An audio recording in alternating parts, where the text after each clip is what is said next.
धनी श्री देवचंद्र जी नाम। श्री प्राणनाथ निज मूलपति, श्री मिहिर राज सुनाम। तेज कुंवर श्यामा युगल, पल पल करूं प्रणाम। धनी जी को मैं पल पल करूं प्रणाम।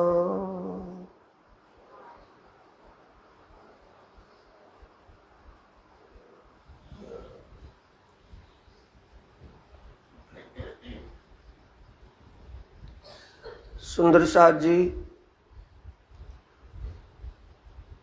ध्यान की स्थिति में हम सबसे पहले आदि सतगुरु का ध्यान करेंगे, जिनकी मेहर कृपा से, जिनकी प्रेरणा से हमें ये ब्रह्म ज्ञान प्राप्त हुआ और इस ब्रह्म ज्ञान के प्रकाश से उन्होंने हमारे हृदय का अंधकार दूर किया और उस हृदय में पार ब्रह्म परमात्मा के स्वरूप धाम लीलाओं को अंकित कर दिया। अखंड मुक्ति का रास्ता जीव के लिए खोल दिया। आत्म को ब्रह्म ज्ञान के प्रकाश से जागृत किया। ऐसे आदि सद्गुरु के चरणों का ध्यान कर उनके आचार विचार कैसे वो जूझ करके हमारी आत्मा को जागृत कर रहे हैं, कैसे जागृत किया, उनकी उस करनी रहनी, उनके आचरण चरित्र का हमें ध्यान करना है।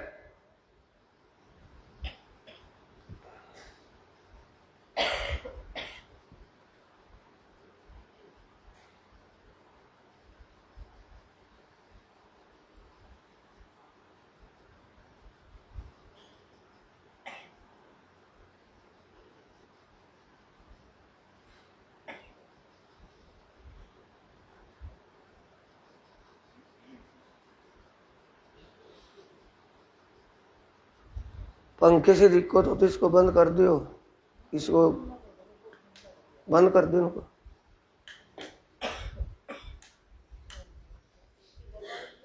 लाइट जल रहने दो, पंखे बंद कर दिए।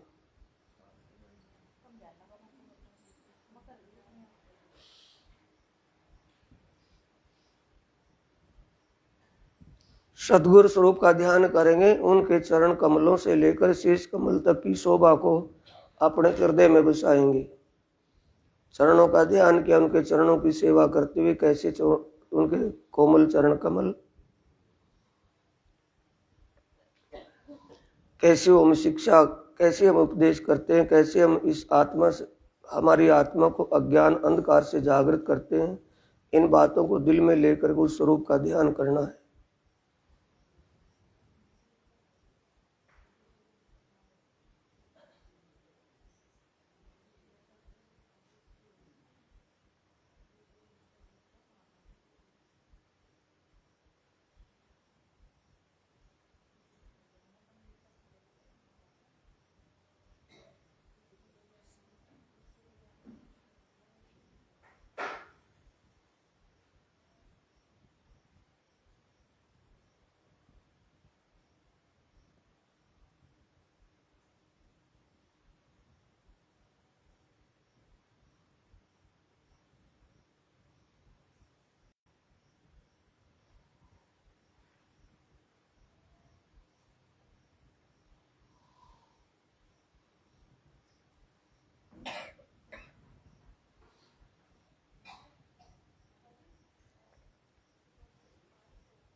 सद्गुरु के चरणों का ध्यान किया।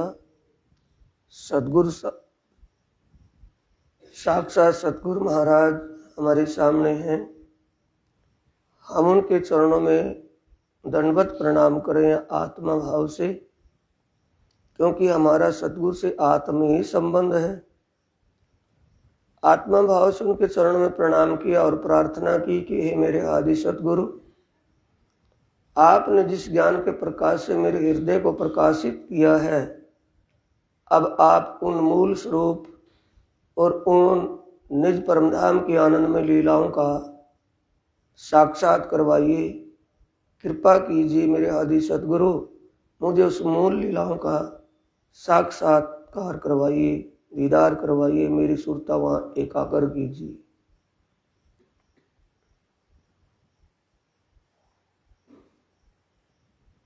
अब आदि सद्गुरु के साथ गुम्मट शाही में प्रवेश कीजिए।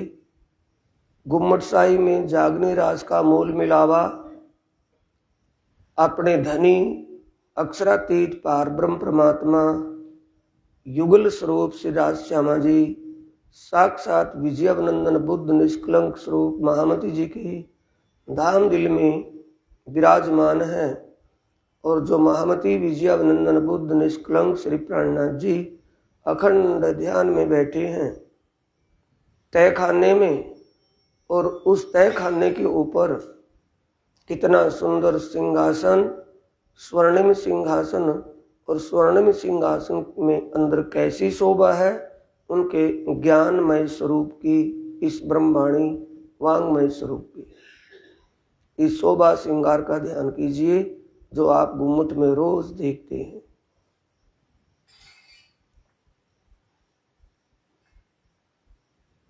क्योंकि शरीर छूटने के बाद हमारा आखिरी ठिकाना ये गुम्मट साहिब ही रहेगा। गुम्मट साहिब में युगल स्वरूप है, युगल स्वरूप के अंदर ही हमारी सुरता विलीन हो जाएगी, जैसे सागर में नदियां लीन हो जाती हैं आकर के। यही गति होगी हमारी सुरता आत्माओं की। जीव हमारा बेहद मंडल में ऊपर मुक्ति धाम में प्राप्त हो जाएगा, मुक्ति को वहां चला जाएगा।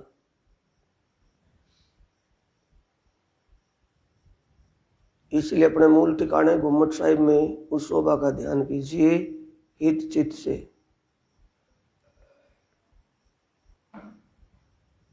गुम्मट साहिब में सिंहासन की शोभा पाट घाट जैसी 12 थंबों की आई है। ऊपर इसके 12 थंबों के ऊपर 12 कलश, 2 थंब आगे पीछे 14 कलश यहाँ आए हैं। ऊपर गुम्मट और गुम्मट के ऊपर 1 कलश, और गुम्मट के सामने 2 मोरनियों की शोभा अंकित है। 2 मोरनियों का आकार बना हुआ है, आकृति। गुम्मट के ऊपर स्वर्णिम आभा में फूल की बेलियों के चित्र बने हुए हैं। अनेक बेल फैली निकली उसमें डिजाइन में। नीचे छत के अंदर भी, नीचे जहां छत्र लटक रहे हैं यहां भी वही शोभा है। इन डांडों के अंदर जो ये थंब आए हैं सिंहासन के, इनके अंदर भी अनेक प्रकार की चित्रकारी की गई है।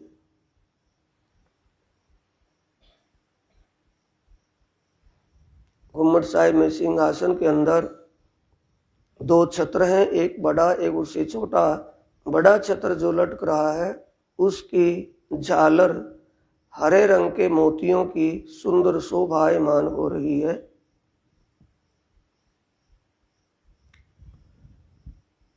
झालर में एक झालर में 3-3 मोती आए हैं। इनके कुंडे श्वेत रंग के आए हैं और मोती हरे रंग के आए हैं। अलग से इनकी शाइनिंग चमक रही है। नीचे दूसरा छत्र है। दूसरे छत्र की झालर सफेद रंग के मोतियों की सुंदर शोभा ले रही है। इसके नीचे प्रीतम धाम धनी का ये वांगमय स्वरूप, वाणीमय स्वरूप साक्षात बागे के अंदर शोभायमान हो रहा है।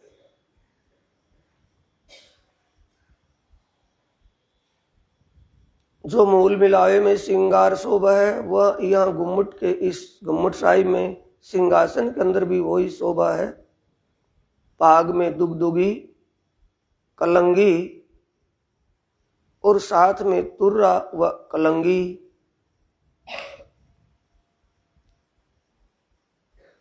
मस्तक पर वही ललाट पर लाल तिलक, कानों में कर्णफूल, नीचे कंठ में कंठसरी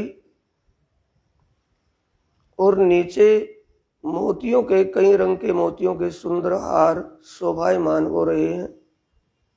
सिंहासन के सामने स्वर्णिम सुंदर पादुका, जिसे कड़ाऊं कहते हैं, सामने रखी है। नीचे और भी शोभा, यहाँ सेवा की शोभा व्यवस्थित रूप से रखी है। इस शोभा को साक्षात अक्षरातीत पारब्रह्म परमात्मा के लीला स्वरूप की शोभा मानिए।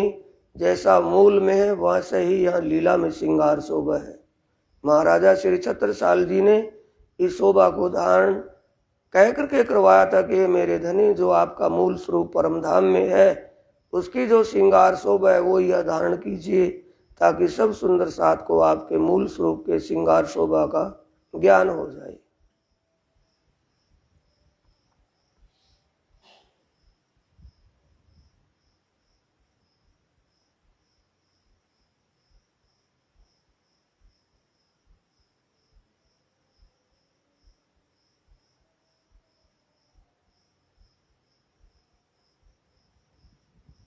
यहाँ श्रृंगार शोभा का ध्यान किया। अब आदि सतगुरु के चरणों में प्रार्थना करें और प्रियतम प्राणनाथ के चरणों में बार बार वंदना प्रार्थना करें। ये मेरे प्रियतम, आप अपने मूल स्वरूप और मूल घर परमधाम और वहाँ की लीलाओं का दर्शन करवाइए। मेरी सुरता को वहाँ रमण करवाइए। मेरे धनी, मेरे प्रियतम, मेरे राज रसिक, कृपा कीजिए, मुझे उस आनंद की अनुभूति करवाइए। उस आनंद में विलास, उस आनंद में मुझे लेकर चलिए।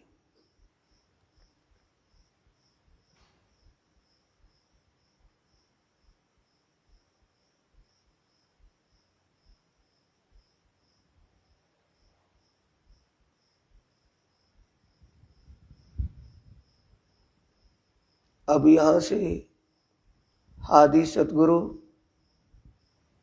उस प्रीतम का जोश जो उनके तन में विराजमान होकर हमें जागृत कर रहा है, वो आदि सतगुरु जोश स्वरूप से हमें अपने साथ लेकर के उस दिव्य परमधाम की तरफ प्रस्थान किया।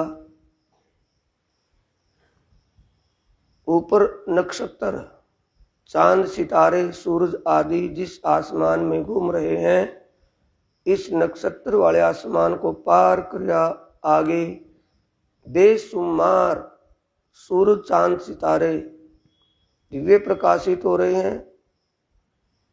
उस परम आकाश को पार करते हुए पितरलोक, ध्रुवलोक और स्वर्गलोक, महरलोक, धर्मराज का स्थान, जनलोक, ऋषियों का स्थान, तपलोक, तपस्वियों का स्थान, इन सब को पार करते हुए सतलोक में पहुंचते हैं। सतलोक में सूरता से निहारिए भगवान शंकर पार्वती जी के साथ यहाँ सिंहासन पर विराजमान हैं।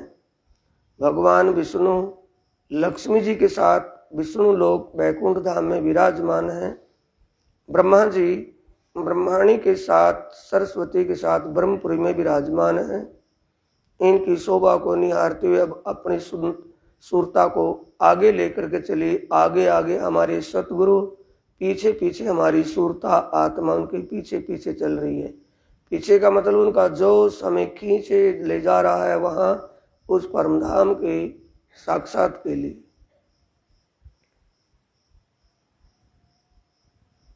यहाँ सतलोक में तीनों पुरियों में कैसी शोभा है, कैसी वो वहाँ की लीला, उसका ध्यान करते हुए आगे बढ़े। आगे 7 शून्य आता है। 7 शून्य में 5 शक्ति, वास्तवी, अनवर्चनी, उन्मनी, तुच्छा और शिव कल्याणी। उन्मनी शक्ति भगवान नारायण का प्रतिनिधित्व निभाती है। ये विशेष पावर शक्ति शून्य में विराजमान है। ये 500 शक्तियों की शोभा को देखते निहारते हुए आगे बढ़े। आगे भगवान नारायण, आदि नारायण भी इसी को कहा है, महाविष्णु भी इसी को कहा है, आदि पुरुष भी इसी को कहा है, सबल ब्रह्म भी इसी को कहा है, जो एक मोहसागर मोह जल में अंडे के रूप में प्रकट हो रहे अंडे से चतुर्भुज स्वरूप नारायण भगवान की शोभा और वहां के स्थान लीला का ध्यान करते हुए सूरता आगे लेकर के चलिए। ये हद का ब्रह्मांड है, नारायण भगवान तक सब सुख दुख हद में बंधे हुए हैं, बेहद नहीं है, परिवर्तनशील है। इसलिए इसको स्वप्नवत होने से स्वप्न का ब्रह्मांड क्षर ब्रह्मांड कहा है, बढ़ने मिटने वाला। इस बढ़ने मिटने वाले ब्रह्मांड दुनिया से परे वो अखंड दिव्य धाम योग माया है, जहां जीवों को अखंड मुक्ति अखंड शांति मिलेगी। दोबारा जीव वहां जाने के बाद नहीं आएंगे लौटकर, सदा के लिए उस अखंड सुख में ही आनंद में सुख भोगेंगे। अंदर प्रवेश करते ही रोधनी शक्ति सामने खड़ी है, अस्त्र शस्त्रों सहित। किसी भी ब्रह्म ज्ञान के बिना अधिकारी को अंदर प्रवेश ही नहीं मिलता। इसके आगे प्रणव ब्रह्म, 5 मुख 10 भुजा का स्वरूप रोधनी शक्ति, आगे सुमंगला शक्ति, 4 शिवजियों के पावे, शिव, सदाशिव, नाद शिव, ब्रह्म शिव, 4 शिवजियों के पावे और परम शिव का बिछोना बिछा करके जो ऊपर बैठी है, ये सुमंगला शक्ति है। ये अक्षरातीत पार ब्रह्म परमात्मा के सत अंग अक्षर ब्रह्म की इच्छा शक्ति है, इसलिए इसको पार ब्रह्म का अंश माना है।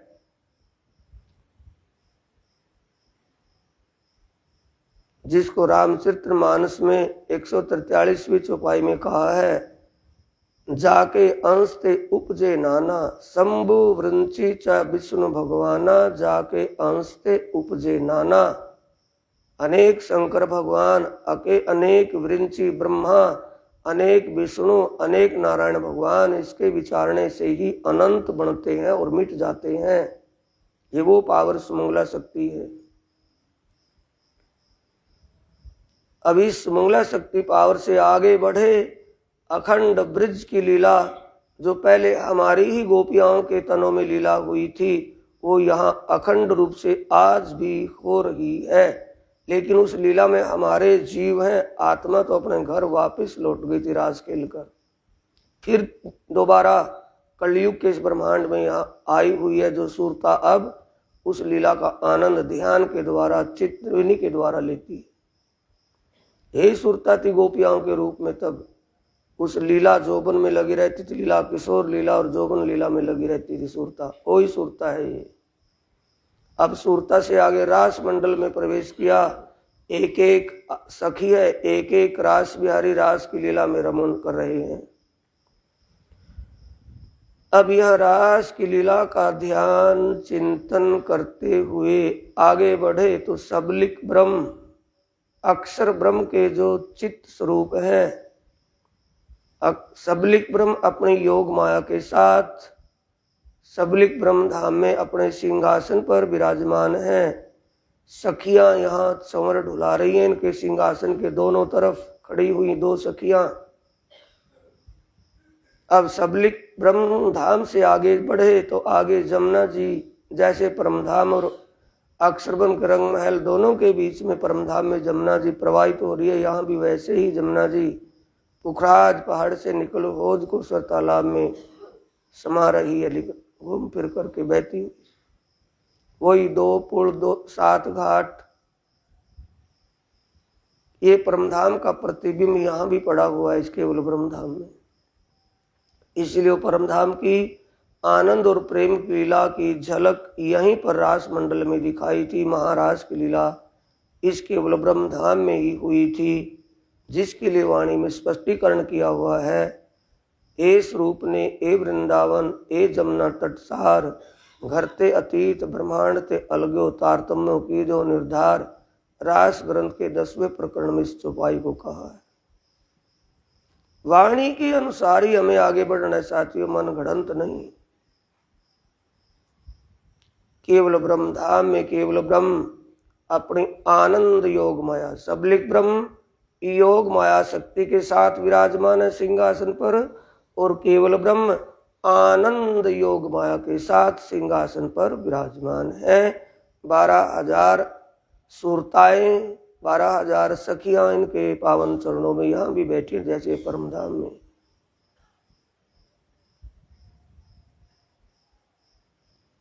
अब केवल ब्रह्मधाम से आगे बढ़े सत्य स्वरूप ब्रह्मधाम। ये ब्रह्मधाम का मतलब यहाँ ये ब्रह्म की लीला की क्रीड़ा स्थली है। ब्रह्म की लीला इस बेहद मंडल धाम में, मुक्ति धामों में होती है। परम धाम में पार ब्रह्म की लीला है, और ब्रह्म की लीला इस बेहद ब्रह्मांड योग माया में है। माया से में नारायण की लीला है, और योग माया में ब्रह्म की लीला है, और अनादि दिव्य परम धाम में पार ब्रह्म की आनंद और प्रेम की लीला होती है। 3 पुरुषों के 3 ही ठिकाने और 3 ही अलग अलग लीलाएं हैं। ये सतस्वरूप ब्रह्म धाम वो ब्रह्म धाम है जहां हमारे जीव अब इस तन में हैं, लेकिन तन छूटने के बाद हमारे जीव इसी सतस्वरूप ब्रह्म धाम में नंबर 1 निर्मल चैतन्य में जाकर के आत्मा जैसा रूप धारण करके वहां आनंद विलास में सदा के लिए रहेंगे। दोबारा जन्म नहीं होगा उनका। और ये ऐसा कब होगा? जब आदि सतगुरु के बताए रास्ते पर विश्वास, ईमान और श्रद्धा पूर्वक चलेंगे। जीव दोबारा नहीं आएगा, और इस बहिष्ठ में जाने वाला वो जीव नीचे की 7 बहिष्ठों के बहिष्ठों वालों का पूजनीय स्वरूप होगा। सब उनको आत्मा का रूप मान करके उनका सेवा भाव दिल में लेंगे। नीचे महाकारण में ईश्वरी सृष्टि के जीवों का व ईश्वरी सृष्टि का मुक्ति धाम है इस महाकारण। यहां तक ये बेहद ब्रह्मांड और बेहद सुखों का स्थान है, कोई लिमिट ही नहीं है। सदा के लिए अखंड सुख भोगने का स्थान है। अब इससे आगे दिव्य परमधाम की शोभा का अवलोकन कीजिए। अपनी सूरता आगे लेकर के चलिए। हमारे आदि सतगुरु जो स्वरूप से पहले हमें उस स्वरूप में अपने एक जिस स्वरूप को हमने आदि सतगुरु को देखा है उस स्वरूप में हमारे साथ अंग संग थे। इससे आगे सतस्वरूप ब्रह्म धाम से वो अपने उसी रूप में विलीन हो जाते हैं जो उनका मूल स्वरूप दिव्य परमधाम में है। उसी स्वरूप में हमारी आत्मा को पर आत्म के श्रृंगार में सजकर वो अपने अंग संग अपने जोश रूप से आगे लेकर के जा रहे हैं। सामने परमधाम की शोभा दिखाई दे रही है। यहां से जैसे आगे चले परमधाम के चारों तरफ 8 सागर और उन 8 सागरों की पाड़ पर महाहवेलियां सुंदर शोभा ले रही है। 80 महाहवेलियां हैं, 32 बाहर की तरफ और 32 अंदर की तरफ। 32 का मतलब पूरा परमधाम 32 पहल में गोड़ाई में आया है। 32 पहलों में 32 पहल अंदर की तरफ, 32 पहलों में 32 हवेलियां और बाहर के पहल 32 पहल बाहर 32 हवेलियां 64 और एक सागर और एक जमीन के बीच में एक एक करके 16 हवेलियां बीच में आई हैं जो आपस में जोड़ती हैं इनको। ये 80 हवेलियां एक एक सागर के चौकिर्द 8 हवेलियां आती हैं 4 दिशाओं में 4 कोणों में। इन हवेलियों की तरफ चले तो जैसे परमधाम में अनेक रंगों के रंगीन पेड़ बाग बगीचों में खड़े हैं, उनके फूल और फलों में से महक सुगंध बिखेर रही है। ये आनंद का अनुभव यहीं से होना शुरू हो गया। जैसे गंगा के जल में तो ठंडक है, लेकिन गंगा के जल से बाहर, किनारे के बाहर भी शीतलता का एहसास होता है गंगा के पास जाते ही। ठीक वैसी ही स्थिति यहाँ परमधाम के चौकीर्द सतस्वरूप ब्रह्मधाम बेहद की तरफ भी है। अब जैसे महाहवेली को देखते निहारते हुए, जैसे पुराने जमाने में डाट के दरवाजे होते थे, मेहराबें होती थी, दरवाजों के दोनों तरफ सपील होती थी, बैठने वाली चौकी, वैसे ही यहाँ चबूतरे हैं। और ये चबूतरे ऊपर 12,000 मंजिल तक झरोकों के रूप में चले गए हैं। इनके ऊपर गुम्मट बने हुए हैं, कलश लगे हुए हैं, झंडा पताकाएं फहरा रहे हैं सबके ऊपर जाकर। बहुत ही आनंद का माहौल, बहुत सुंदर शोभा।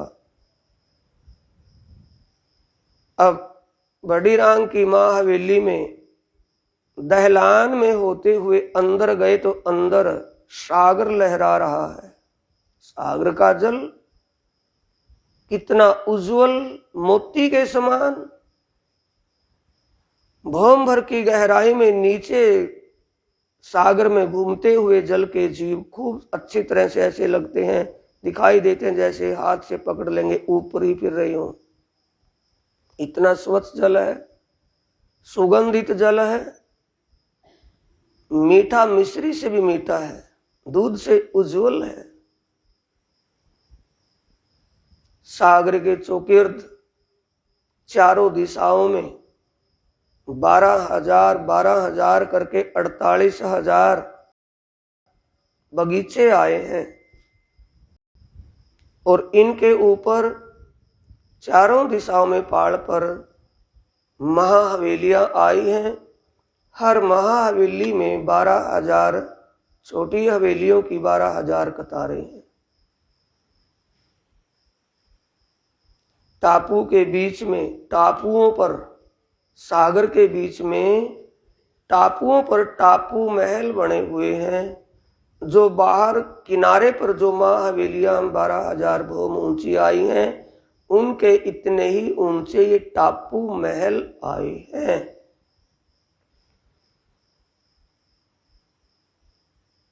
टापू महल के बाहर, टापू के ऊपर, टापू महल के चबूतरा, एक भौम ऊंचा चबूतरा, उस पर टापू महल है। और टापू महल के चारों तरफों 8 बगीचे आए हैं, 4 दिशा के 4, जिनमें चांदनी चौक लाल हरे वृक्ष शोभा ले रहे हैं। 4 कोणों में दूसरे बगीचे हैं। ये 8 बगीचे बड़ी सुंदर शोभा लिए हुए हैं। ऐसे ही बगीचे ऊपर हैं टापू महल की छत पर, बीच में ताल है, कुंड है पानी का, बाहर बगीचे, और वहां पर बैठक बनी हुई है जिस पर आत्माएं गिलम कुर्सी और सिंहासन पर प्रीतम पार ब्रह्म बैठते हैं। फूलों की फुलवारियों की सुगंध और वहां शीतलता का आनंद खूब लेते इतनी ऊंचाई पर जाकर। 8 दिन शुक्ल पक्ष में जब आत्मा इन सागरों में आती है, 8 दिन 8 सागरों का आनंद लेती हैं। यहाँ के आनंद का एहसास करते हुए अब इन सागर और मां हवेलियों से आगे सुरता लेकर चले, अपनी सुरता को आगे लगाएं। ये भाव लेकर के मेरे प्रीतम आदि सतगुरु अपने उस जोश आवेश स्वरूप में मुझे उस रंग महल मूल मिलावे में लेकर के जा रहे हैं। आगे आगे वो, पीछे पीछे हम। ये वो ही स्वरूप है जो नीचे से लेकर के हम यहाँ आया है। इन्हें हम खींचे जा रहे हैं। वो अपने जोश और इश्क प्रेम से, जोश आवेश से हमें मूल मिलावे की तरफ ले जा रहे हैं। हम चले जा रहे हैं देखते हुए सब चीजों को। आगे 4 हार हवेली छोटी रांग की आई हैं। ये हवेलियां 5-5 भौम ऊंची गिनने में है। एक एक भौम में 12,000 भौमें समाई, 60,000 भौम की।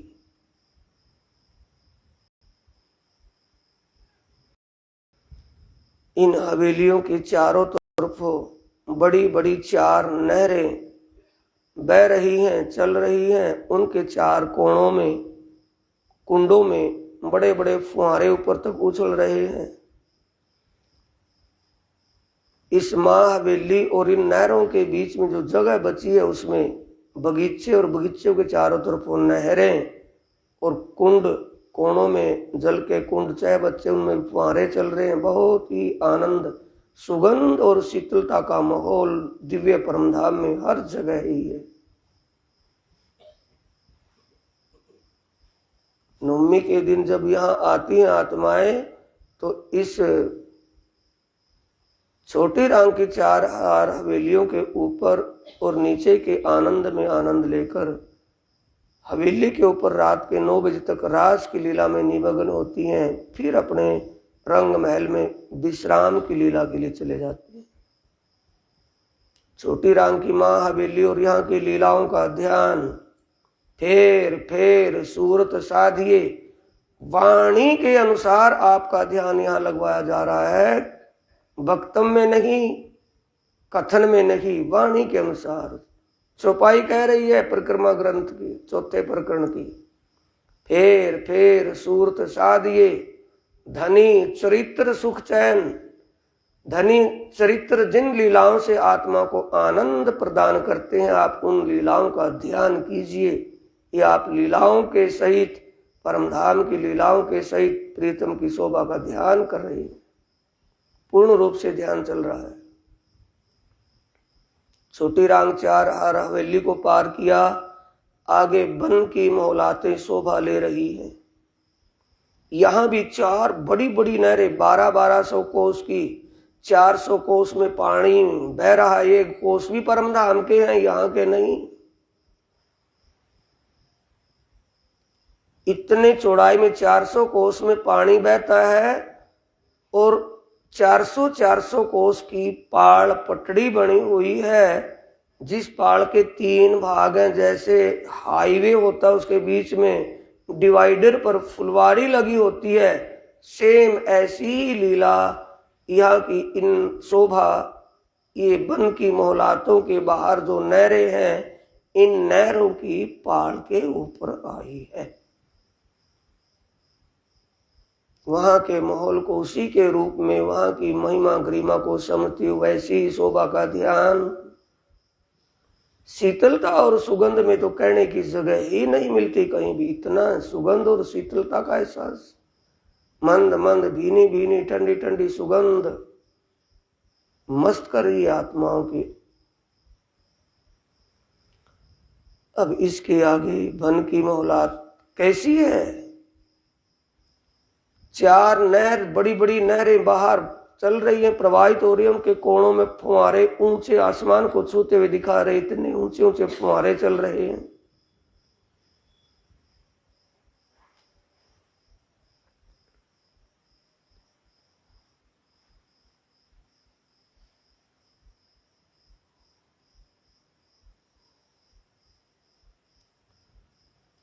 बीच में एक कमर भर ऊंचे पर चबूतरे के ऊपर 5 भूम का ऊंचा पेड़, जिसकी 500 भूम में पेड़ के पत्ते, टहनी और फूलों की सुंदर मोहलाते महल बने हुए हैं।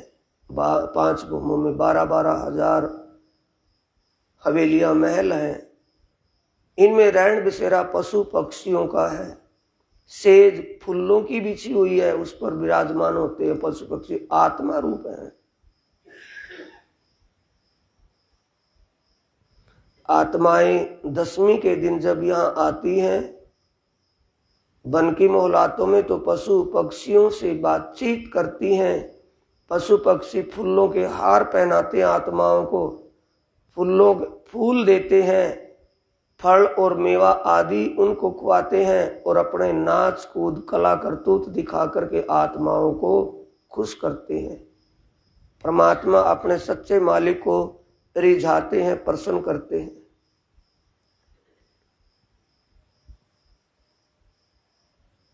अब इसके आगे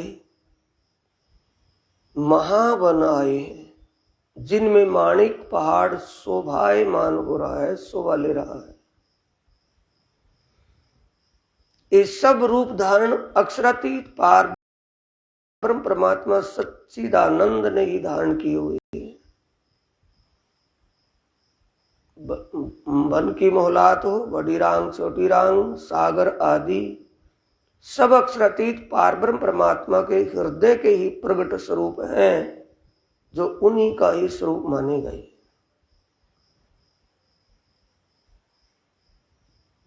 अब महावनों से आगे जवेरों की मोहलात आई है, हीरों के महल। वो जैसे स्टेडियम होता है खेल का एक, उसके अनुसार नीचे पैड़ी, फिर उसके ऊपर पैड़ी, फिर उसके ऊपर पैड़ी, ऐसी ही शोभा इनकी आई है जवेरों के महलों की। पहले एक भौम ऊंचे पर एक लाइन में, शुरू की लाइन में गोड़ाई में चारों तरफों घूम करके 4 भौम 4 पहल के हीरे के महल एक भौम ऊंचे चबूतरे पर आए हैं।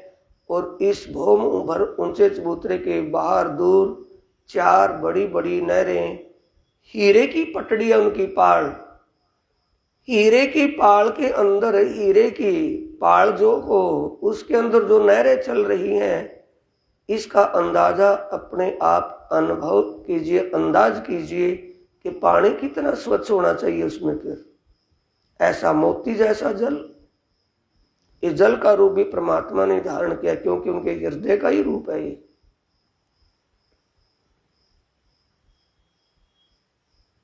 और 4 भौम ऊंचे इस हीरे के महल के ऊपर 5 फुहारे चल रहे हैं। अंदर की शोभा कैसी है? पहले बाहर 64 मंदिर, पहले बाहर 68 मंदिर आए हैं, 64 मंदिर आए हैं। 64 मंदिरों के बीच बीच में चारों दिशाओं में 4 दरवाजे हैं। फिर आगे थंब आए हैं, 68 थंब आए हैं। फिर आगे 64 मंदिर वैसे महल कमरे आए हैं, 4 रास्ते चारों दिशाओं में। अंदर बगीचों की एक बहुत ही सुंदर बगीचे और चारों तरफ नहर और फुहारे चल रहे हैं। हीरे के महल के अंदर की बात है ये। फिर उसके आगे एक कमर भर ऊंचा चबूतरा है, जिसके अंदर पानी का कुंड है, और पानी के कुंड में से एक पानी का पाइप ऊपर छत तक गया है। इस पानी के कुंड के बाहर फूलों की फुलवारियां खिली हुई है।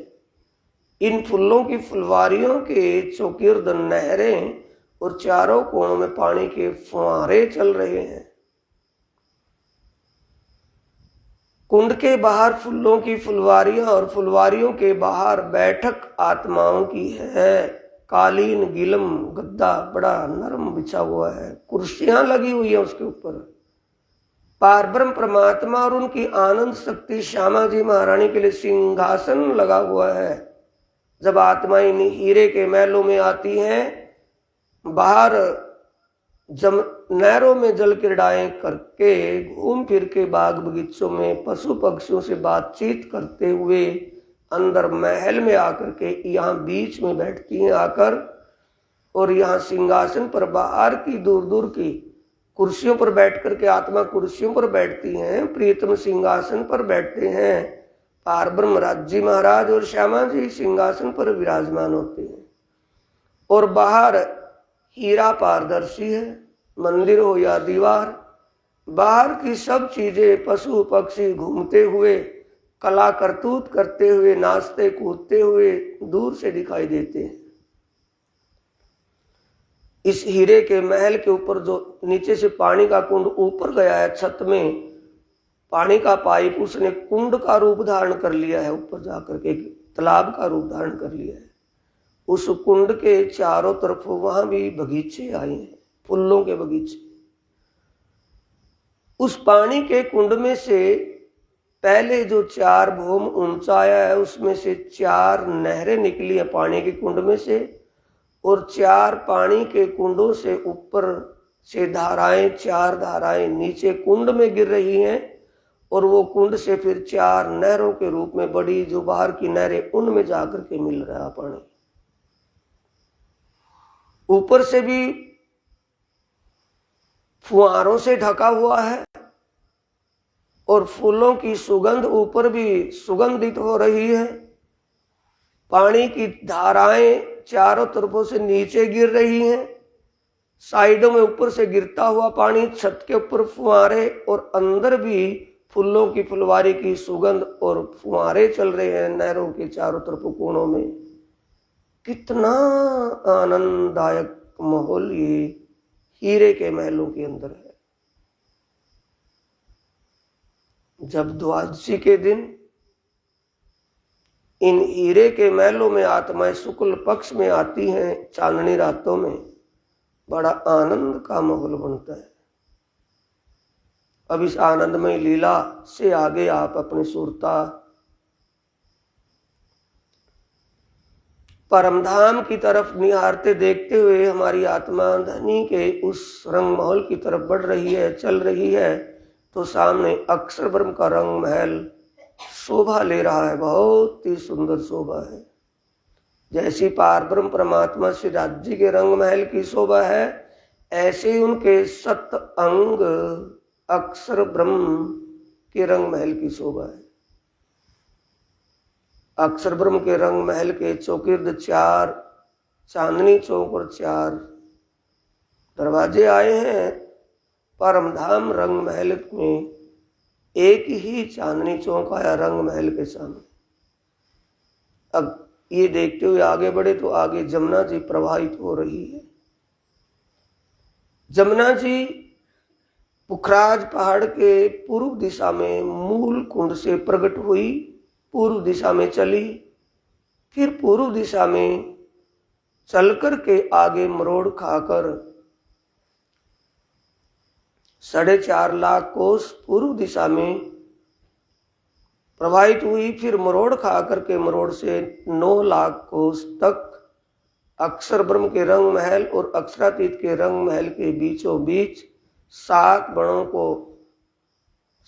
के बीचों बीच प्रवाहित होती 2 पुलों के नीचे से 7 बणों के और 7 घाटों के आगे से प्रवाहित होकर केल पुल से बट पुल के नीचे से होते हुए दक्षिण में गई और दक्षिण में जाकर फिर मरोड़ खा करके हौज कोसर तालाब में समा रही है। जमुना जी की शोभा कितनी सुंदर आई है। किनारे कैसे हैं जमुना जी की पटड़ी पाड़, जैसे हीरे पन्ने रतन जड़े हुए हैं। इतनी चकाचौंध लाइट तरंगे आसमान की तरफ निकल करके जा रही हैं पहाड़ों की। जमुना जी के जल की चौंध सूर्य के प्रकाश को भी माप करते हुए ऊपर जा रही है। केल पुल में 5 भूम का ये महल है। 5 भूमों में हिंडोले अपने आप झूल रहे हैं। आत्माएं जब यहां जाती हैं, एक तो अमावस के दिन आती हैं कृष्ण पक्ष में, और कृष्ण पक्ष में ही दूज के दिन वट पुल पर आती हैं। यहां 5 भूमों की शोभा देखिए, सुरता लगाइए, ये एहसास कीजिए कि मेरी पर आत्म इन झूलों में झूलने का आनंद ले रही है। 5 भूमों में हर प्रकार की वस्तुएं आत्माओं की जरूरत के लिए बरतने के लिए रखी हैं। कोई भी कहीं लेड़े के जाने की जरूरत ही नहीं। और पुल के ऊपर बहुत सुंदर नरम गलीचा कालीन बिछी हुई है, जिस पर एक सुंदर सिंहासन और कुर्सियां लगी हुई हैं। जब प्रियतम पार ब्रह्म परमात्मा अपनी ब्रह्मात्माओं को लेकर के यहाँ पुल पर आते हैं, तो इस यहाँ के जमुना में जल के खेल क्रीड़ा करके, झीलना करके और अनेक प्रकार के आनंद का अनुभव करके छत पर जाकर के बैठते हैं। झूलों में झूलने के बाद 500 भूमों में झूलों में झूल करके फिर छत पर बैठती हैं और दूर दूर की चीजें देख करके, दूर दूर की वस्तुएं देख करके धाम धनी से पूछती हैं कि वहां कैसी और क्या लीला होती है। सब मीठी मीठी बातें अपने मालिक, सच्चे मालिक से करती हैं, सब बातों का जवाब लेती हैं। बड़ा आनंद का माहौल बनता है यहाँ। 3 बजे से 6 बजे तक की लीला होती है। 6 बजे आत्माएं इस केल पुल से वापिस चांदनी चौक में और रंग महल के अंदर भोजन प्रसाद की लीला के लिए रसोई हवेली में जाती है। अब पाट घाट की शोभा को देखिए। केल पुल से आप पाट घाट पर आइए। पाट घाट की देहुरी जहाँ रामत कीजे राज, रतन जड़ित के मोहल में पिया कीजे रंग विलास। ए लीला रतन जड़ित का महल, जैसे गुम्मट साहिब में ये सिंहासन 12 थंबों का आया, वो ही 12 थंब का ही पाट घाट का रंग रतन जड़ित महल है। कठेड़ा लगा हुआ है, एक दिशा पश्चिम दिशा में अंदर एंट्री करने का रास्ता है, प्रवेश द्वार है, बाकी सब कठेड़ा लगा हुआ है सुंदर। और आत्माएं कठेड़े के अंदर बैठ करके जमुना जी का आनंद लेती हैं। इस रतन जड़ित के महल में पकड़ दौड़, एक दूसरे को पकड़ना, भागना, दौड़ना, ये लीला होती है। देवरी के ऊपर छत के ऊपर देवरी के वहां गोल गोल सीढ़ियां, इन 4 दिशा के 4 कोणों के 12 थंब आए हैं। पाट घाट के कोणों के 4 थंब नीले रंग के आए हैं। इन नीले रंग के थंब में गोल गोल सीढ़ियां ऊपर छत पर गई हैं। बाकी थंब पूर्व दिशा में लाल रंग के बीच में 2 थंब आए हैं। 4 कोणों में तो नीले रंग के हैं, दोनों के बीच में 2 थंब नीले रंग के आए हैं, लाल रंग के माणिक रंग के आए हैं। दक्षिण दिशा में 2 थंब हीरे के सफेद रंग के आए हैं और पश्चिम में हरे रंग के 5 के आए हैं और उत्तर दिशा में पुखराज पीले रंग के थंब आए हैं। इन सब के चारों दिशा 4 कोणों में नीले रंग के थंब, जिनमें सीढ़ियां चढ़ियां गोल गोल घुमावदार। ऊपर आत्माएं इन सीढ़ियों पर होड़ लगाकर हाथ पर हाथ मार करके दौड़ती हैं कि मुझे पकड़ करके दिखाओ, तो दूसरी आत्माएं उनको पकड़ने के लिए दौड़ती हैं। वो आगे दौड़ने वाली आत्मा इतनी स्पीड से दौड़ती है कि पिछलियों को ही पकड़ लेती है। ये हंसी की बात, हंसी ठिठोलियां की लीला वहां होती है। जब पाट घाट पर यहाँ सैर के लिए आते हैं आत्माएं, कभी कभी वनों में घूमते हुए आ जाते हैं, कभी सुखपालों में बैठ करके आती हैं और यहाँ आकर के जो बड़े वन के पेड़ पाड़ पर आए हैं, 25-25 पेड़ एक एक घाट के सामने आए। उनमें बाहर की तरफ किनारे पर यानी कि रोंस के रूप में, उसके नौर के रूप में, जैसे बाग के चारों तरफ एक बाहर जामुन या सफेदे के लिप्टिस के पेड़ लगाए जाते हैं, ऐसे लिप्टिस जैसे ऊंचे ऊंचे बड़े वन के पेड़ आए हैं। बड़े वन के उन पेड़ों में हिंडोले गले हुए 5-5 भौम ऊंचे, 5 भौम ऊंचाई तो पुल है, 5 भौम ऊंचे तो पुल है और 5 भौम ऊंचे ही पटड़ी के ऊपर ये बड़े वन के वृक्ष, और इनमें 5 भौमों में झूले लगे हुए हैं। कुछ आत्माएं झूलों में झूला झूलती हैं, कुछ आत्माएं पाट घाट में पकड़ दौड़ की लीला करती हैं, कुछ आत्माएं जल में जल क्रीड़ाएं, जल के खेल करती हैं। और प्रियतम धाम धनी पाट घाट की देहुरी के पास सिंहासन पर विराजमान हो राजश्यामा जी सब आत्माओं की लीलाओं को देख करके सबको आनंद मस्त दे करके मुस्कुराते रहते हैं।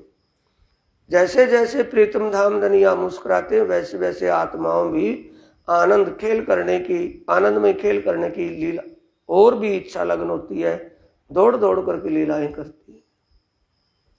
कुछ आत्माएं पशु पक्षियों के खेल करतब, उनके नाच कूद को देख रही हैं, कुछ आत्माएं उनसे बातें कर रही हैं। सब अपने अपने मिजाज के अनुसार उस आनंद की लीला में निमग्न होती हैं पाट घाट और पाड़ पर।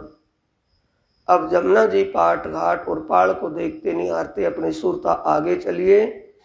पाट घाट से, पाड़ से बनरोस, फिर पुखराज रोस, पुखराज रोस के सामने से रोस का कहते हैं रास्ते को। पाट घाट से रास्ता सीधा चांदनी चौक रंग महल की सीढ़ियों के तक गया है। अब इस रास्ते से पाट घाट से अपनी आत्म रूप सुरता को प्रातम भाव से अपने प्रियतम के दीदार के लिए आगे लेकर के चलें तो अमृत बन के बीचों बीच जिस रास्ते से हम जा रहे हैं, रास्ते के दोनों तरफ, हमारी दोनों साइड दाईं बाईं तरफ नहर चल रही है चांदनी चौक तक। कितना सुंदर माहौल। अमृत वन का मतलब रसीले फलों का बाग, उसमें से रसीले फलों की सुगंध, महक, फूलों की महक, और नहरें चल रही हैं, फुहारे चल रहे हैं बगीचों के चारों तरफों, उनकी शीतलता, सुगंध और शीतलता का एहसास आनंद लेते हुए आगे सुरता लगाएं तो सामने चांदनी चौक की शोभा देख रहे हैं। इस चांदनी चौक में 3 दिशाओं में पानी की नहरें चल रही हैं, किनारे, चांदनी चौक के बिल्कुल किनारे से लगती हुई। चौथी दिशा में रंग महल शोभायमान हो रहा है। रंग महल की सीढ़ियां आई हैं, रंग महल आया है। चांदनी चौक की रेत, सफेद रेत, बरीक रेत, बड़ी सुंदर 2 कोणी, तिकोणी, चौकोणी रेत उसमें चमचमा रही है। 2 चबूतरे हैं रोस रास्ते के दोनों तरफ। एक चबूतरे पर लाल वृक्ष की शोभा आई है, दूसरे पर हरे रंग के वृक्ष। इन वृक्षों के पत्तों में कितनी चमक, कितना तेज है कि इन पत्तों के हरे और लाल रंग के रंग ने नीचे रेत को भी अपने रंग में रंग रखा है। इतनी चमक होती है जैसे हरे रंग की बोतल, हरे रंग की कोई शीशी हो तो दूध भी हरे रंग का दिखाई देने लगता है, लाल रंग की बोतल हो तो लाल रंग का दिखाई देता है, सफेद रंग की बोतल हो तो साफ रंग दिखाई देता है। ठीक यही लीला वहां इन चबूतरों के ऊपर पेड़ और पत्तों की झलक, इनकी शाइनिंग से हो रही। पाट घाट के इन चबूतरों पर आत्माएं बाहर वनों में घूमने के बाद इन चबूतरों पर आकर के बैठती हैं और अपने घूमने वाली बातों को, जहां जहां जैसा आनंद मिला आत्मा को, उस आनंद की बातें यहां बैठ करके करती हैं। इन चबूतरों पर लाल हरे वृक्ष के जो चबूतरे हैं, कालीन बिछी हुई है, प्रियतम धाम धनी आत्मा के सच्चे मालिक के लिए सिंहासन लगा हुआ है, कुर्सियां बिछी हुई आत्माओं के लिए। इस चांदनी चौक में अनेकों अनेक जाति यानी कि नस्ल के पशु पक्षी आकर आत्माओं को अपने खेल कर्तव्य करके रिझाते हैं, बड़ा आनंद प्रदान करते हैं, अपनी अपनी बोली में गा करके सुनाते हैं। बोली बोलते हैं, आत्मा को आनंद आता है उनसे। अब इस पाठ का, इस चांदनी चौक से ऊपर बढ़िए 100 सीढ़ियां ऊपर चढ़ करके सामने रंग महल का मुख्य दरवाजा आया है। मुख्य दरवाजे के जो किवाड़ हैं, उनकी जो फ्रेम है, बिनिया जिसको कहते हो, तो हरे रंग की दिखाई दे रही है। इसकी चौखट लाल रंग की माणिक की आई है और इसके अंदर जो फ्रेम के अंदर जो वो दिले हैं, वो शीशे के आकार के आए, दर्पण आकार के। सामने के 7 वर्ण व जमुना जी की शोभा इन दरवाजे के किवाड़ों में ऐसी लगती है जैसे दरवाजे में ही आई गई जमुना, इतने साफ चमक रही है। दरवाजे के दोनों तरफ 2 बड़े लंबे चबूतरे, 4-4 मंदिर के लंबे और 2-2 मंदिर के चौड़े बड़े सुंदर चबूतरे। इतने मुलायम गिलम है कि बैठने पर आत्मा जब बैठती है तो एक हाथ नीचे धस जाते हैं चबूतरे, इतने मुलायम गद्दे हैं। आते जाते वक्त आत्माएं इन चबूतरों पर बैठ करके आनंद की बातें करती हैं, आनंद की लीलाओं में सरावर हो जाती। अब इस चबूतरे दरवाजे से आगे बढ़े तो 28 स्तंभ का चौक एक डोडी के रूप में ड्राइंग रूम बना हुआ है महल के बाहर, जिसमें सोफे, गद्दे, गलीचे, गिलम बिछी हुई है, गद्दे सोफे लगे हुए हैं। आत्मा यहाँ बैठ करके मीठी मीठी बातें अपने सच्चे मालिक के साथ बैठती है। तो 28 स्तंभ का चौक कितना लंबा चौड़ा होना चाहिए, जिस पर 12,000 आत्माएं खुला आराम से बैठ सकें। चबूतरे कितने लंबे चौड़े हैं, 12,000 आत्माएं दोनों चबूतरों पर अच्छी तरह विराजमान हो जाती हैं। चबूतरों के सामने 5 रंग के थंब बाहर और 5 रंग के उनके अक्षय रूप में आए हैं, दीवार में आधे आधे दिखाई दे रहे हैं।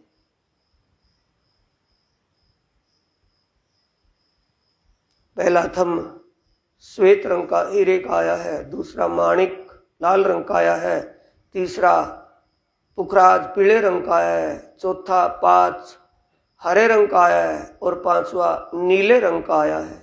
ऐसे दोनों चबूतरों के सामने ये 9 भौम तक चले गए हैं। थंबों की ऐसी शोभा, कितना सुंदर माहौल शोभा है रंग महल के फ्रंट की। 28 थंब के चौक से आगे अपनी सुरता आगे लगाएं। ये भावले मेरी प्रातम मेरी आत्मा प्रियतम के साक्षात के लिए मूल मिलावे की तरफ जा रही है। मैं जा रही हूं या जा रही है, ये भाव लेना है। ऐसी स्थिति में अब आए हुए तो आपको ये पता नहीं कि मेरा तन और मेरा जीव का जीव और तन को भूले बैठे, सिर्फ अब आत्मा के रूप में खोए हुए हो। ये आत्म दृष्टि से देखना है, सुरता के द्वारा उस लीला को देखना है, अनुभव करना है।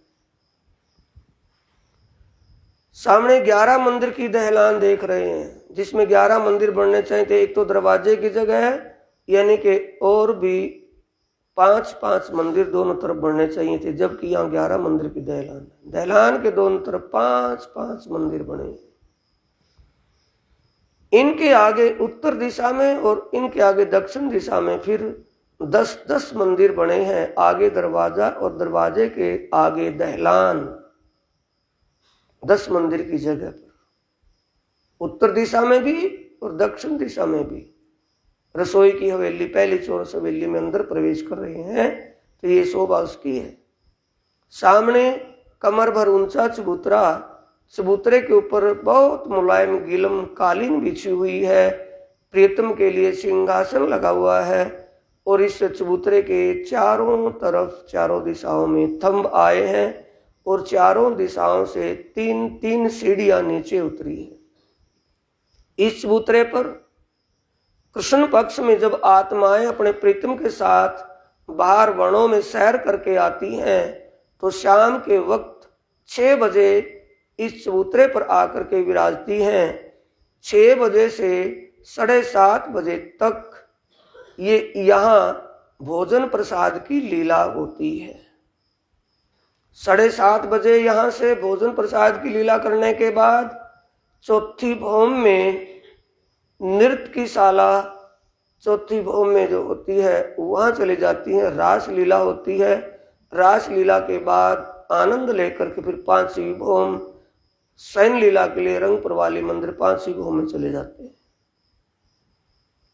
अब इस रसोई की हवेली से चौरस हवेली से आगे अपनी सुरता लेकर के चले पश्चिम दिशा में।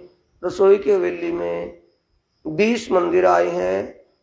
बीच में दरवाजा आगे निकलने के लिए बड़ा खुला दरवाजा, दरवाजे के दोनों तरफ 10-10 मंदिर आए हैं। यहाँ दहलान नहीं, दहलान इनसे पहले ही 3 दहलान आई है। एक पूर्व में, एक उत्तर में, एक दक्षिण में, पश्चिम में दहलान ना होकर के मंदिर और दरवाजा है।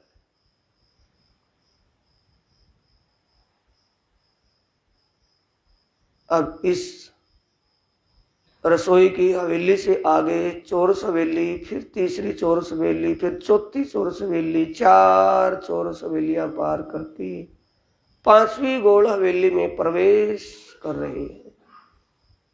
प्रवेश से पहले 64 थंब आए हैं, चारों तरफ अलग अलग रंग के चमचमाते हुए। थंबों की जो मेहराब ऊपर बनी है उस मेहराब आपस में मिली है। एक थंब एक रंग का है, दूसरा थंब दूसरे रंग का है। एक एक थंब से 2-2 मेहराबें निकली हैं। एक मेहराब एक रंग की, दूसरे थंब की मेहराब दूसरे रंग की। 2 रंगों की मेहराब, ऐसा लगता है जैसे पक्षी के पंख फैले हुए हैं, रंग बिरंगे दिखाई दे रहे। इन थंबों से आगे मंदिर कमरे आए हैं। मंदिर का मतलब है कमरे। मंदिर ये ना समझ लेना कि वहां आरती होती होगी, ऐसे मंदिर है नहीं, वो आत्माओं के महल हैं। 64 महल, 64 मंदिर, 64 कमरे, 4 दिशाओं में 4 दरवाजे, 60 मंदिर रह गए। 60 मंदिर आए हैं, चारों दिशाओं में 4 दरवाजे आने से दरवाजों ने जगह ले ली है, तो 60 मंदिर आए हैं। ये भी रंग बिरंगे अलग अलग रंग के आए हैं। पूर्व दिशा से जैसे हम अंदर जा रहे हैं तो सामने पूर्व दिशा में जैसे गए तो 2 थंब हरे रंग के थे, उसके बाहर 2 थंब नीले रंग के। आगे मंदिर की भी वही पोजीशन आई है, उसमें भी थंब बीच में हरे रंग के, बाहर नीले रंग के आए। फिर उसके आगे थंबों की हार आ गई, थंबों की एक कतार और आ गई, 64 थंब। उसमें भी हमारे सामने जो पूर्व दिशा से अंदर रंग उस मूल मिलावे की तरफ जा रहे हैं तो सामने हरे रंग के थंब और उसके साइडों में नीले रंग के थंब। अब ये लीला देखते हुए भौम भर ऊंचे आगे चबूतरा आ गया। इस गोल हवेली के बीचों बीच सेंटर में कमर भर ऊंचा चबूतरा, चबूतरे की किनार पर 64 थंब अलग अलग रंगों के।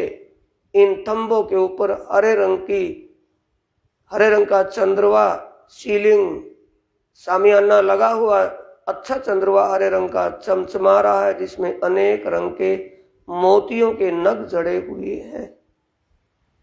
नीचे इस चबूतरे पर लाल रंग की कालीन, जिसमें अनेक रंग के चित्र बने हुए हैं।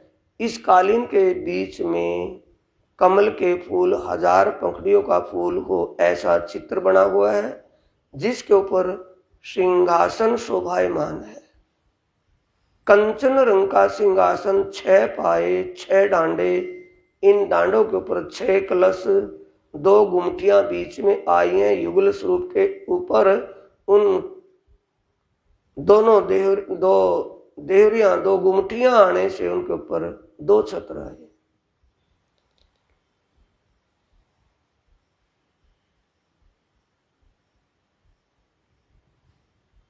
इस चबूतरे के चारों तरफों जो थंब आए हैं उन थंबों में कठेड़े लगे हुए हैं। बाहर की तरफ 4 दिशाओं में 4 सीढ़ियां, जो 4 दिशाओं में 4 जगह 3-3 सीढ़ियां जो ऊपर चढ़ी हैं, उन सीढ़ियों की जगह छोड़कर बाकी जगह कठेड़े लगे हुए हैं, रेलिंग।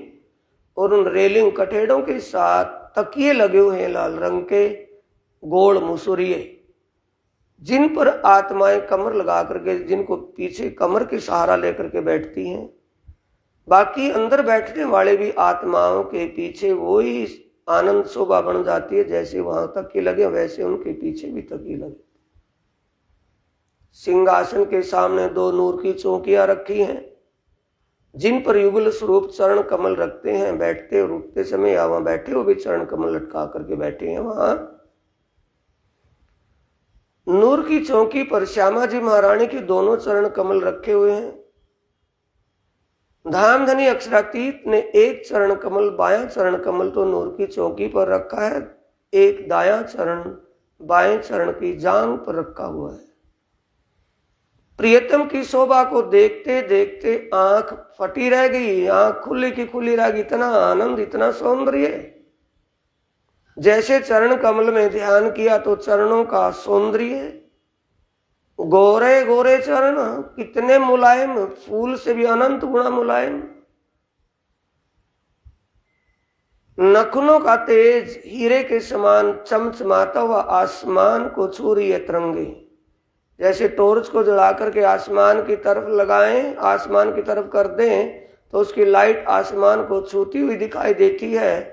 ऐसा ही प्रियतम पार ब्रह्म परमात्मा के चरण कमलों का नखुन आसमान को छूता हुआ दिखाई प्रतीत हो रहा है।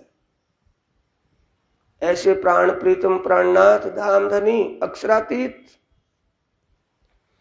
उनका सौंदर्य अवर्णनीय है, लेकिन सुरता में बसाने के लिए, ध्यान लगाने के लिए इतना वर्णन किया जा रहा है, वर्णित किया जा रहा है। केसरिया रंग की इजार, जैसे एक शेरवानी के नीचे सुत्थन होती है पजामी, वैसे फिट सुत्थन इजार पहनी हुई है, जिसमें अनेक प्रकार के चित्र कसीदाकारी में जड़े हुए सुंदर शोभा ले रहे हैं। अच्छा एक सुंदरता इतनी बनी हुई है कि सफेद रंग की जो शेरवानी ऊपर पहनी हुई है, जिसे जामा कहते हैं, वैसा कमीज नहीं है कमर तक का, वो घुटनों तक की वो शेरवानी पहनी हुई है। जामा लंबा है आजकल और गोल घेरे का है। जामे के अंदर जो गोल घेरा आया है, उस गोल घेरे पर कितना सुंदर बॉर्डर बना हुआ है, जैसे मोरनी की ना गर्दन दिख रहे, मोरनी के आकार का। उसके ऊपर और भी डिजाइन कसीदाकारी में किए हुए हैं। इस बॉर्डर में तो अनेक रंगों के नग जड़े हुए हैं और कमीज में ऊपर जो फूलों की आकृति चित्र बने हैं वो पीले रंग के सोने के तार के जैसे लगाए दिखाई देते हैं, जैसे सोने के तार से ये कसीदाकारी की गई हुई हो। धामधनी के बाजुओं में कंधों पर, जो कंधों के बगल में है, बगल कहते हैं, यहाँ केवड़े के फूल के समान चित्र बना हुआ है जो बहुत ही सुंदर शोभा लिए हुए है। और गले में, ग्रेवान में यहाँ भी डिजाइन सुंदर बना हुआ है, जैसे एक हार पहने हुए दिखाई देता है कमीज के ऊपर, फूलों की आकृति का ये फूल बेल का डिजाइन। और पीछे कमर के ऊपर, कंधों के ऊपर गुद्दी में, पीछे गुद्दी के पीछे जहां पीछे चोटी होती है, वहां धामधनी के कंधों पर कोतकी पान के पत्ते के अनुसार एक सुंदर कसीदाकारी की गई है। सुंदर कोतकी बनी हुई है डिजाइन। धामधनी के कमर में तोतियाई रंग का कमरबंद पटुका शोभायमान हो रहा है, जिसकी किनार और पल्लों पर फूलों की बेल और फूलों की आकृति इतनी सुंदर शोभायमान हो रही है कि सारे ही वहां के सौंदर्य को ढकने के लिए कंपटीशन सा कर रही है। धामधनी अक्षरातीत के कंधों पर पिछोरी, परना के आकार की पिछोरी ओढ़ी हुई है आसमानी रंग की, और उसकी किनार और उसके पल्लों पर भी फूल बेल बहुत ही डिजाइन में सुंदर कसीदाकारी की हुई है। और पिछोरी इतनी मुलायम और इतनी बारीक है कि कमीज नीचे जो जामा पहना हुआ है, जामे के जो फूल या बगलों के वो डिजाइन बिल्लों के, उसमें से बिल्कुल साफ दिखाई देते हैं। प्रियतम धामधनी के उंगलियों में, उंगलियां पतली पतली उंगलियां, कितने मुलायम, फूल से भी अनंत गुना मुलायम ये हाथ कमल, ऊपर से पंजे में ऊपर गोरा वर्ण उज्जवलता लिए हुए। ये नहीं कि काला पीला ये रंग या व्हाइटनेस सफेद अंग्रेज जैसा, ऐसा नहीं है। गोरा है लेकिन उसमें चमक है, शाइनिंग है। उंगलियों में अंगूठियां पहनी हुई हैं, हर अंगूठी में अलग अलग रंग के नग चमचमा रहे हैं।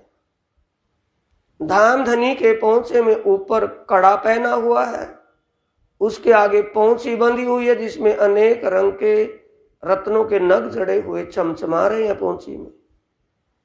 और ऊपर इस बाजू में बाजूबंद, जिसके 5 फुमक फुंदे नीचे 5 रंग के लटक रहे हैं, और भी शोभा में 4 चांद लग रहे हैं। प्रियतम धामधनी के कंठ में 3 लड़ियों का हार कंठसरी, तीनों लड़ियों के हार में अलग अलग रंग के नग चमचमा रहे हैं, क्योंकि उस अक्षरातीत पार ब्रह्म परमात्मा की श्रृंगार शोभा, उसको कहां तक वर्णन किया जाए, अवर्णनीय उस सौंदर्य को सिर्फ ध्यान लगाने के लिए, सूरता लगाने के लिए ही वर्णन करके आपको थोड़ा सा ही करके बताया जा रहा है। एक सागर को एक बूंद में करके बताया जा रहा है, ताकि आपका ध्यान ऐसे सौंदर्य में लीन हो रहे।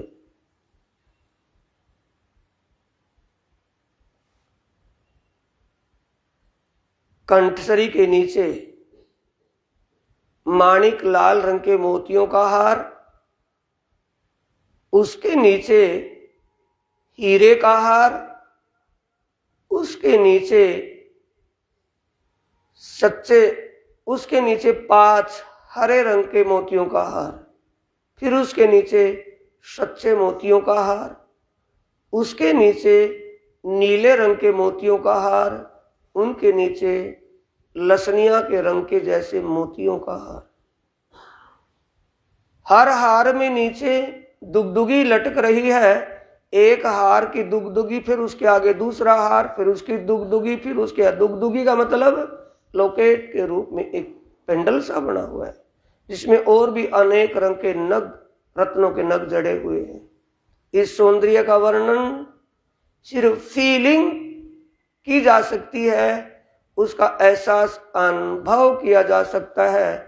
बताने में तो यहाँ के रंग और यहाँ के ज्वारातों के रूप में बताया गया है, लेकिन वहाँ का रंग और वहाँ के ज्वारात ऐसे नहीं जैसे यहाँ के। ये तो जड़ है, वो चेतन है। प्रियतम धाम धनी के कानों में कर्णफूल, जैसे छोटी झुमकी होती है ऐसे कर्णफूल, कभी कभी कुंडल पहन करके श्रृंगार में दिखाई देता है। श्रृंगार में कुंडल, कुंदन, जैसे कंचन होता है ना, सोने को 16.5 बार तपाया जाए उसकी शाइनिंग अलग बन जाती है। पहले जैसे बाड़ियां आती थी एंठेदार, बड़े बड़ पड़ा हुआ एंठेदार, वैसे वो कुंडल पहने हुए हैं। उसके अंदर नीचे, उसके नीचे सच्चे मोती लटक रहे हैं। सच्चे मोतियों में लाल माणिक रंग के नग जड़े हुए हैं। एक विशेष सुंदरता धामधनी के गालों की सौंदर्य में कंपटीशन की तरह अपने नूर फैलाती हुई दिखाई देती है। धामधनी के कंठ से ऊपर जब ध्यान देंगे, ठुड्डी को देखेंगे, ठुड्डी में गहराई और होठ तीर कमान की तरह तीरकुंडे, ऊपर का होठ भी 3 गुणों में, बराबर के नोक और एक बीच नाक के सामने तिरकुंडे में, और होठ थोड़े खुले हुए मुस्कान में मुस्कुरा रहे। नाक में बेसर, बेसर में लाल रंग का मोती, और मुस्कुराते होते हुए लाल रंग के होठों की लालिमा जब उन मोती से कंपटीशन में अपने नूर को फैलाती है तो मोती ऐसा लगता है जैसे लाल रंग के अभी रंग में रंग करके अभी अभी निकाला हो, ये पानी में डुबो करके अभी अभी निकाला, इतनी चमक बढ़ जाती है लाल रंग के बेसर के मोती में। प्रियतम धामधनी के दांत ऐसे हीरे से उज्जवल है कि उनमें जीभ जो पीछे होती है उसमें दांतों के बीच में से चमकती है। ऐसे सप्टिक सफेद हीरे जैसे वो दंत, दांत दाढ़िम दंत उज्जवल, जुबा अमृत शेषने, नेत्र शीतल भोए बंके तिलक मस्तक मोहने। शीतलता भरे हुए नेत्र, आंख, भौवे ऊपर जैसे किशोर जवानी के बाल किशोर काले होते हैं ऐसे नुकीली भौवे, और नीचे बरौनिया पलकों की ये बाल, और नीचे वो पुतली सफेद और उसमें काला एक मोती, और उसके अंदर एक छोटा सा मोती जिसमें स्वर्णिम आभा निकल रही है, जिसमें इश्क का सागर लहराता हुआ सामने प्रतीत हो रहा है। ये प्रीतम की दृष्टि नजरों में वो इश्क का सागर लहरा है। जैसे किसी के दिल में गम या खुशी हो, उसकी नजरों से, उसके चेहरे से पता चल जाता है, वैसे ही प्रीतम धाम धनी की दृष्टि में दृष्टि डालते हुए आनंद के सागर में डूब जाती है आत्मा। ये विचार कीजिए, मैं अपनी आत्म दृष्टि से अपने प्रीतम पार ब्रह्म अक्षरातीत की नजरों में नजर डालकर मैं उनसे संकेतों में बात कर रही हूँ। ओ मेरे मासूक है, मैं उनकी आशिक हूँ। इश्क की बातें संकेत में हो रही हैं, वो मुस्कुरा रहे हैं और मैं भी मुस्कुराने लगी उनको मुस्कुराते हुए देखकर। ये इतने में इश्क की बातें हो गई। चौपाई आती है श्रृंगार ग्रंथ के प्रकरण 24 में, रू नैनो हक दीदार कर, रू कानो हक बात सुन, रू मुख हक सो बोल। रू नैनो हक दीदार कर, रू मुख हक सो बोल, रू कानो हक बात सुन, एई पट रू का खोल। यही भरम हमें दूर करना है। प्रियतम से नजरों से नजर मिला करके बातें करनी है। जब ऐसी हालात हमारी होने लगे, किसी को मत पूछो कि वो आत्मा जाग चुकी है, उसका दिल परमात्मा का धाम बन चुका है, उसका दिल अर्श हो चुका है।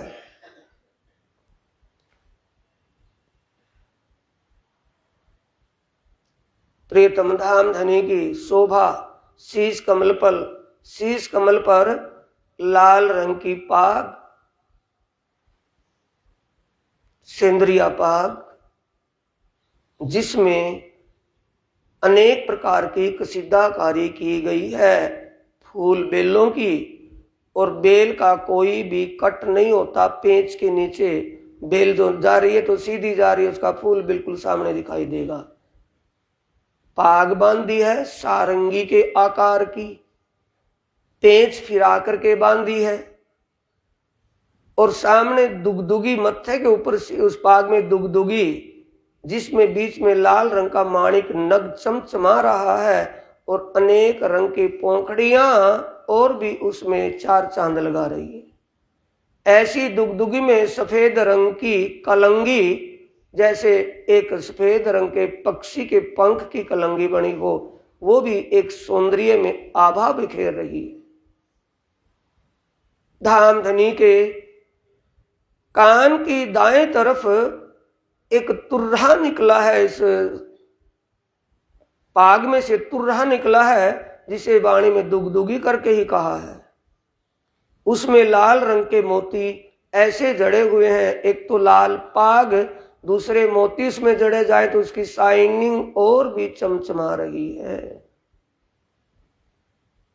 प्रियतम धाम धनी की इस पाग में मोतियों की लड़ चारों तरफ घूमी है, और दाईं तरफ आकर के मोतियों की झालर बन गई है उस एक मोतियों की लड़ में।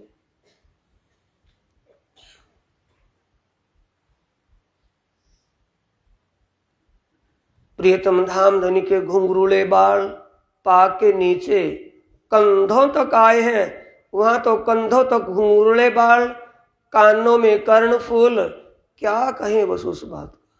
कंठ में कंठसरी, और गर्दन, जब गर्दन में नीचे देखते हैं, ठुड्डी के नीचे कैसा गौरवर्ण, ठुड्डी की शोभा, मुस्कान की शोभा।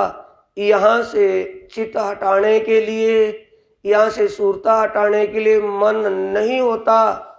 छेटी छिनना पड़ सके, यानी हमारी सुरता ऐसी शोभा में डूबने के बाद दाएं बाएं कहीं ना डगमगाए, लो सीधी लग जाए, कैसी भी हवाएं चलती रहें, कैसे त्रिगुण के शरीर में, त्रिगुणात्मक दुनिया में बैठे हैं, त्रिगुणमयी शरीर में हो, लेकिन लो लगने के बाद त्रिगुण का प्रभाव हमारे हृदय में ना रहे।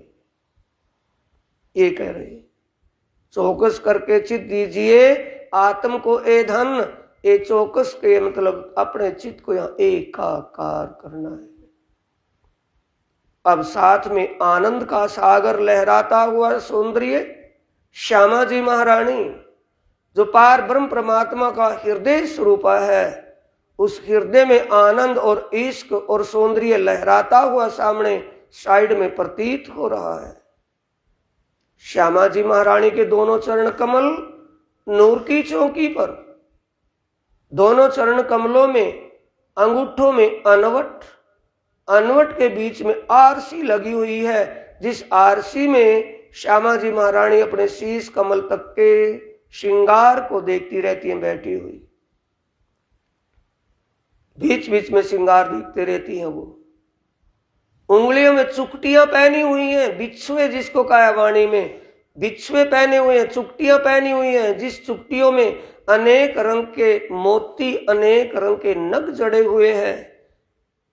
एक तो पतली पुतली उंगलियां, नरम नरम वो चरण, कितने कोमल चरण, ऊपर उनमें वो कोमल चरणों में और भी कोमल आभूषण, वो भी उन चरणों से ज्यादा नरम।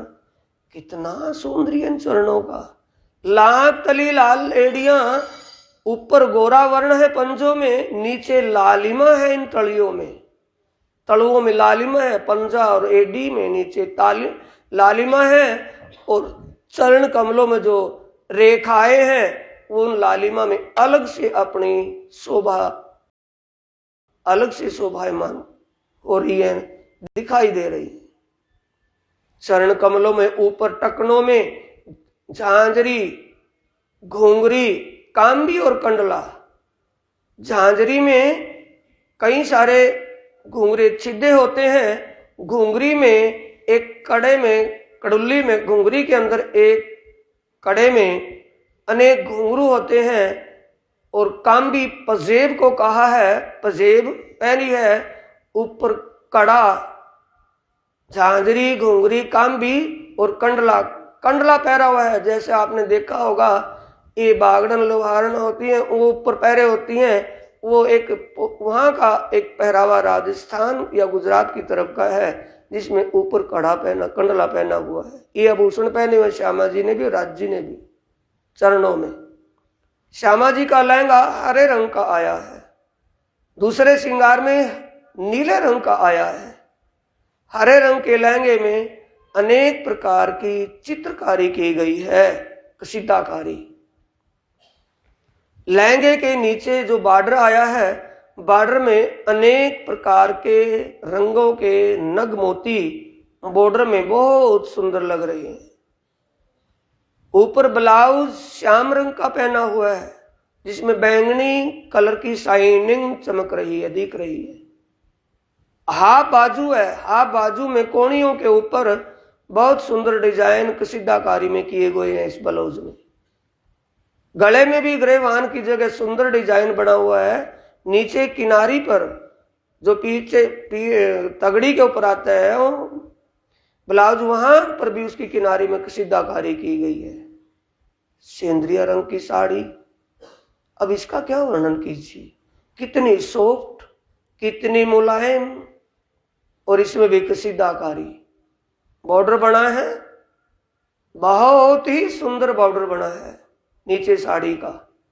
बॉर्डर ऐसा बना हुआ है कि जैसे एक लहंगा पहना हुआ है। साड़ी तो कहने के लिए साड़ी कही जा रही है, लेकिन देखने में ऐसा लगता है जैसे ऊपर चुनरी और नीचे लहंगा पहना हुआ हो। कितने ढंग से, कितने सुंदर बल पड़े हुए साड़ी में। चरण कमलों के ऊपर से पल्ला सीधा गया है, जो ऊपर तगड़ी के नीचे, ऊपर जाकर के तगड़ी के नीचे दबा हुआ है। साड़ी का पल्ला शीश कमल, श्यामा जी महारानी के शीश कमल से होता हुआ नीचे तक आया है।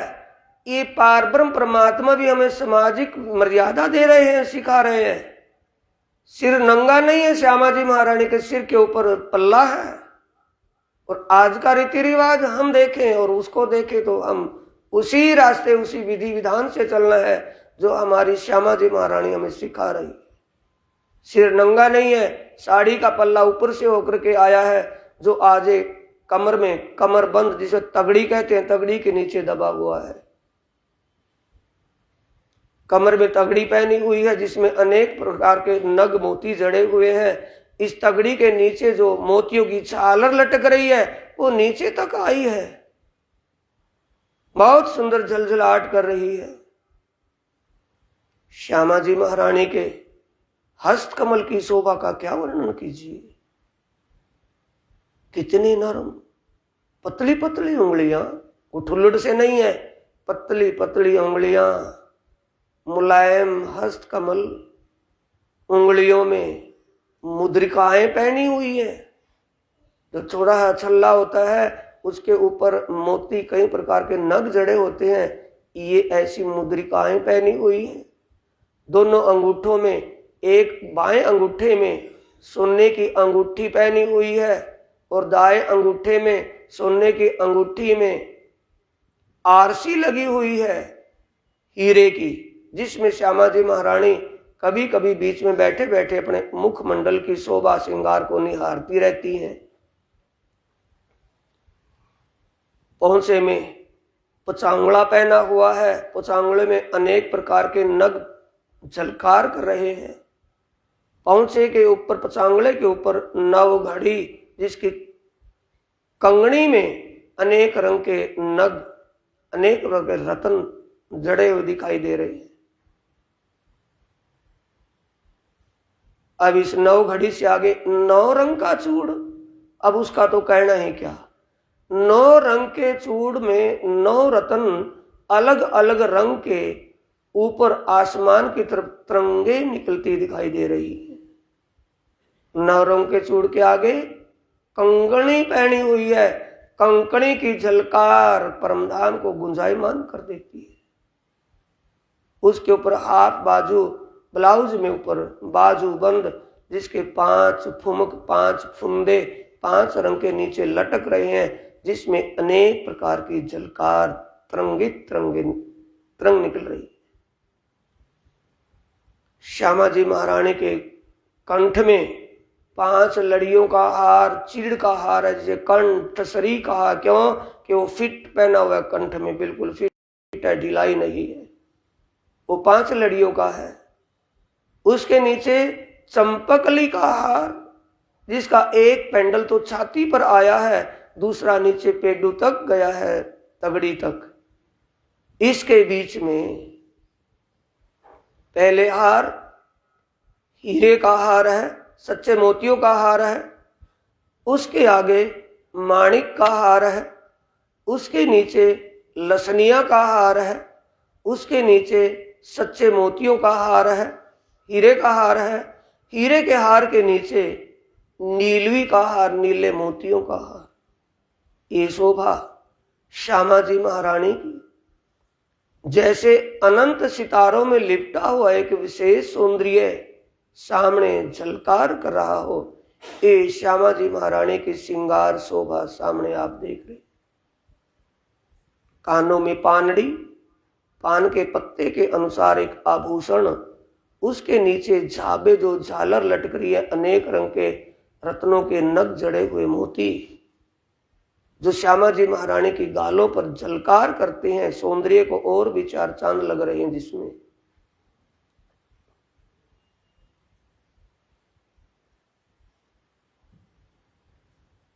अब श्यामा जी महारानी के शीश कमल में मांग में सिंदूर और मांग की पट्टियों पर मोतियों की लड़ें जड़ी हुई, और नीचे मत्थे पर मांग के सामने स्वर्ण पट्टिका बंधी हुई है। स्वर्ण पट्टिका में मांग के जो स्वर्ण पट्टिका मत्थे पर बनती है, तो स्वर्ण पट्टिका के बीच में जो पानड़ी का एक आभूषण है, वो बिल्कुल मांग के सीध में आता है, पान के पत्ते जैसे। ये जो स्वर्ण पट्टिका है, सोने के जौ के दाने के समान इसमें जड़ाव किया हुआ है। स्वर्णिम आभा श्यामा जी के सौंदर्य में कंपटीशन सा कर सिद्ध करती दिखाई देती है। स्वर्ण पट्टिका की स्वर्णिम आभा तरंगित होती है, और श्यामा जी के गौर वर्ण की गौर तरंगित आभा तरंगित होती है, तो एक सौंदर्य में और भी सौंदर्य बन जाता है। श्यामा जी महारानी के नाक में बेसर, जिसमें सफेद रंग का मोती लटक रहा है, और नथ पहनी हुई है, जिसकी चैन मांग पट्टी तक, कान तक गई है। श्यामा जी महारानी के जो बेसर में मोती सफेद रंग का है, श्यामा जी के लालिमा, होठों की लालिमा ऐसी तरंगित होती है कि सफेद मोती भी लाल लाल दिखाई देने लगता है। इतना सौंदर्य, ऐसे सौंदर्य की महिमा, ऐसे सौंदर्य को उसी सौंदर्य के रूप में हमें ध्यान करना है, हृदय में हृदयांगम करना है।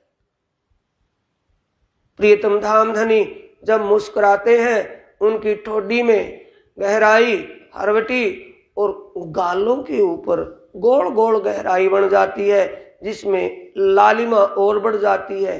जैसे कोई कभी देखा हो, आदमी कोई हंसता है, हंसते उसके गालों में गोल गोल से निशान हो जाते हैं।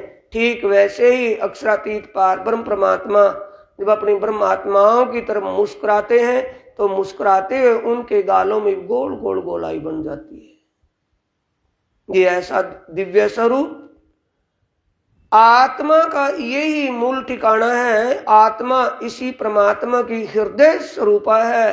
परमात्मा की कृपा, उनके हुक्म, उनकी इच्छा से इस दुनिया में स्वप्न में आकर उस स्वरूप शोभा को भूल गई थी। प्रीतम ने अपने लाड को पूरा करते हुए अपनी शोभा और श्रृंगार को आत्माओं की इस भूली भटकी दुनिया में उनको बता दिया कि मेरा ये सौंदर्य स्वरूप और मेरा ऐसा धाम और ऐसी लीला है। आप अपना ध्यान सूरता वहां लगाइए। ये सूरता हमें लगानी है। ये सीखापन दे रहे हैं धामधनी। जो मैं दी तुम्हें सीखापन सो लीजिए दिल दे, ये धामधनी स्वयं कह रहे हैं। आइए सौंदर्य की शोभा, श्रृंगार, ऊपर सिंहासन और सिंहासन में ऊपर छतर, जैसे कमल का फूल लटक रहा हो लाल रंग का, उसकी पंखड़ियों में जैसे एक दूधियापन सा होता है, वैसे उसमें दूधियापन और सामने लाल और नीचे झालर मोतियों की लटक रही है छत्र में ऊपर। ये प्रियतम धामधनी की श्रृंगार शोभा सिंहासन, और इस सिंहासन को चारों तरफों से घेर करके ब्रह्म अंगनाएं बैठी हैं, आत्माएं बैठी। इन ब्रह्म आत्माओं की भी श्रृंगार शोभा श्यामा जी महारानी के ही समान है। वैसे ही साड़ियां हैं, वैसे ही ब्लाउज, वैसे ही लहंगे, रंग अलग अलग है, सौंदर्य आकृति वैसी ही। वैसे ही मत्थे पर टीका, मांग में सिंदूर, और वैसे कानों में वो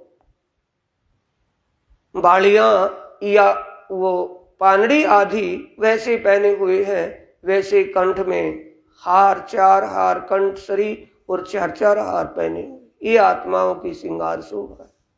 आत्माओं की सकल आकृति एक जैसी है, उनके श्रृंगार साड़ियां अलग अलग रंग की दिखाई देती हैं। और जब गलबैया डालकर गले में हाथ डाल करके बैठी हैं, खेल देख रही हैं, जुदाई की दहशत के कारण उन्होंने एक दूसरे के गले में अपने गलबैया गले में बाहें डाले हुए बैठी हैं, तो कैसा लगता है? नीचे नहीं, वो जैसे इंद्रधनुष, उसमें इंद्रधनुष में एक में अनेक रंग दिखाई देते हैं।